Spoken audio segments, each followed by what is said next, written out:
Lorry ഉടമ Manaf telephone ലൈനിൽ ചേരുന്നുണ്ട്. ശ്രീ മനാഫ്, ഇപ്പോൾ കഴിഞ്ഞ കുറച്ച് മണിക്കൂറുകളായി ഒരു പ്രത്യേക പ്രദേശത്താണ് അവിടെ തെരച്ചിൽ നടക്കുന്നത്. അത് ചില സൂചനകളുടെ അടിസ്ഥാനത്തിലാണ് എന്ന് അവിടുത്തെ MLA നമ്മളോട് പറഞ്ഞു. അടുത്ത കുറച്ച് മണിക്കൂറുകൾക്കുള്ളിൽ അത് സംബന്ധിച്ച് വിവരങ്ങൾ നിങ്ങൾക്ക് കിട്ടുമെന്നാണ് അദ്ദേഹം പറഞ്ഞത്, മാധ്യമങ്ങൾക്ക് കിട്ടുമെന്നാണ് അദ്ദേഹം പറഞ്ഞത്. താങ്കൾക്ക് എന്തെങ്കിലും സൂചനകളുണ്ടോ? എന്തായിരിക്കും ആ ഒരു മേഖലയിലെ തെരച്ചിലിൻ്റെ പ്രത്യേകത? അത് വളരെ പ്രധാനപ്പെട്ടതാണ് എന്ന് അവിടെ ജനപ്രതിനിധികളൊക്കെ പറയുന്നുണ്ട്. എന്താണ്, എന്തെങ്കിലും വിവരങ്ങൾ ആ വിഷയത്തിൽ താങ്കൾക്കുണ്ടോ?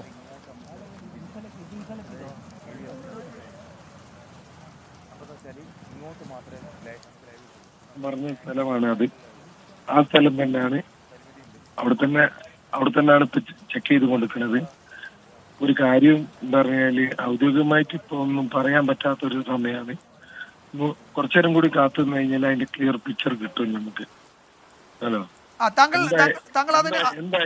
എന്തായാലും ഇന്ന് തന്നെ ഒരു നല്ലൊരു വാർത്ത ഉണ്ടാവും വിചാരിക്കുന്നത്. സമാധാനമാവട്ടെ. ഇന്ന് ഒരു നല്ല വാർത്ത അവിടെ നിന്ന് പ്രതീക്ഷിക്കാം അല്ലേ? പ്രതീക്ഷിക്കുന്നുണ്ട്. നമ്മൾ നന്നായിട്ട് പ്രതീക്ഷിക്കുന്നുണ്ട്. Hello, okay. താങ്കൾ അതിനടുത്തുണ്ടോ? ഇപ്പൊ ഈ തെരച്ചിൽ നടക്കുന്ന അടുത്ത് തന്നെയാണോ നിൽക്കുന്നത് താങ്കൾ? അല്ല, ഞാൻ ഹോസ്പിറ്റലിലാണ് ഇപ്പൊ ഉള്ളത്. ഞാൻ ഹോസ്പിറ്റലൈസ് ആയിരിക്കുന്നത്. ഞാൻ മെല്ലെ നാട്ടിലേക്ക് പോകണം. പെട്ടെന്ന് ആരോഗ്യ പ്രശ്നങ്ങൾ ഉണ്ടായോ? കഴിഞ്ഞ കുറെ ദിവസങ്ങളായി അവിടെ നിന്ന്. അതെ, ന്യൂമോണിയ പോലെയാണെന്ന് പറഞ്ഞു. പനി കൂടിയിട്ട്. മനസ്സിലായി. താങ്കൾ വിശ്രമിച്ചോളൂ. കാരണം കഴിഞ്ഞ കുറെ ദിവസങ്ങളായി താങ്കൾ അവിടെ ഈ വെയിലും മഴയും തണുപ്പും ഒക്കെ അടിച്ച് ആരോഗ്യം മോശമായിട്ടുണ്ടാകാം എന്ന് മനസ്സിലായി. താങ്കൾ വിശ്രമിച്ചോളൂ.